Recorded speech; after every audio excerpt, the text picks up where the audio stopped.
প্রিয় বন্ধুরা, ডুবে ডুবে ধান কাটতেছে। কি একটা অবস্থা, পুকুর ভরে গেছে পানি দিয়ে। তাই এখন মাশাআল্লাহ অনেক সুন্দর।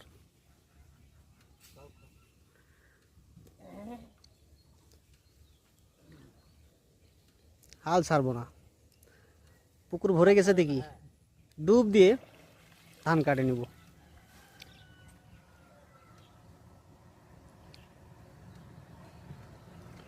অবশ্যই আপনারা ভিডিওটা শেয়ার করে সবার মাঝে ছড়িয়ে দিবেন ভিডিওটা ভালো লাগলে।